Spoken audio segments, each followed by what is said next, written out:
Hi అండి. ఈరోజు వీడియోలో అయితే అరటి పూతో వడ అయితే చేసేసుకుందాం రండి. ఈ అరటి పూలో ఇన్ని ఆరోగ్య ప్రయోజనాలు ఉన్నాయని తెలిస్తే ఖచ్చితంగా అసలు వదిలైతే పెట్టరు. ఈ విధంగా వడలు కానీ చేశారంటే ఆయిల్ కూడా పీల్చమండి. చాలా అంటే చాలా కరకరలాడుతూ వచ్చేస్తుంది. చాలా సింపుల్గా చేసేసుకుందాం రండి. ఈ అరటి పూను అయితే తీసేసుకుందాము. విలేజ్లో ప్రతి ఒక్కరి ఇంట్లో అరటి చెట్లు అనేది ఖచ్చితంగా ఉంటుంది.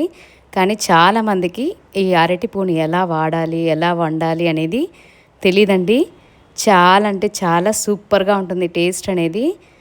చూసారా, ఈ లోపల ఉండే ఈ పుష్పాలనంతా తీసేసుకోవాలి. లోపల ఉంది చూసారా, ఈ రేకులనంతా తీసేసుకునేసి పైన బెరడు మాత్రం వేసుకోవాలండి. ఈ లోపల తీసారంటే ఇది మనకి చేదు లేకుండా ఉంటుంది.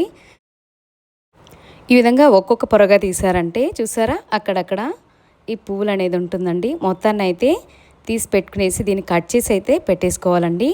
శనగపప్పు ఆల్రెడీ నేను 2 గంటల ముందుగానే ఊరబెట్టాను. మీరు ఒక టిప్ అయితే చెప్తాను మీకు. శనగపప్పు ఊరబెట్టిన మర్చిపోతే ఇందులో ఊరబెట్టేటప్పుడు వెన్నీళ్ళు కానీ పోసారంటే త్వరగా అయితే ఊరిపోతుందండి. గంటలో అయితే ఊరిపోతుంది. ఈ ఊరబెట్టిన శనగపప్పుని మిక్సీ జార్లో అయితే వేసేసుకున్నాము. ఇందులో కొద్దిగా ఒక పిడికెడు శనగపప్పును అయితే ఎత్తి పెట్టేసుకున్నాను. ఇందులో తగినంత సాల్ట్ అయితే వేసేసుకుందాము. వాటర్ పోయకుండా కచ్చా పచ్చగా అయితే మనం మిక్సీ పట్టుకొని అయితే తీసేసుకోవాలండి. ఈ మిక్సీ పట్టిన శనగపప్పును అయితే ఒక గిన్నెలో అయితే వేసేసుకుందాము. ఇందులో ఆల్రెడీ ఎత్తిపెట్టిన శనగపప్పును కూడా వేసేసుకునేసి ఇప్పుడు సాల్ట్ చాలకపోతే అయితే యాడ్ చేసేసుకోవచ్చు. అరటి పువ్వుని కట్ చేసి పెట్టుకున్నానండి. ఇందులో గాలి కానీ పోయిందంటే చూసారా ఎంత నల్లగా అయిపోతుంది. గాలి పోకుండా చూసుకోండి మీరు. వాటర్ పోసి కడిగేసి వేసుకోవాలండి. వాటర్ లేకుండా చూసుకోవాలి. ఇందులో సన్నగా తరిగిన పచ్చిమిర్చి అయితే వేసేసుకుందాము. మనకి ఎంత కారం కావాలో దానికి సరిపడా వేసుకోవాలి. అల్లం వెల్లుల్లి సోపు బాగా దంచి అయితే వేసేసుకుందామండి. కరివేపాకు సన్నగా తరిగేసుకోవాలి. ఇందులో ఆనియన్స్ చిన్న చిన్నవిగా కట్ చేసుకొని వేసుకుందామండి. వేసుకునేసి మొత్తాన్ని అయితే బాగా మిక్స్ చేసుకుందామండి. వాటర్ లేకుండా ఉంటే మనకి ఆయిల్ అనేది ఎక్కువ పీల్చదండి. అరటి పువ్వు కూడా ఆయిల్ అనేది ఎక్కువ అవ్వదు, మనకి తక్కువగానే అవుతుందండి.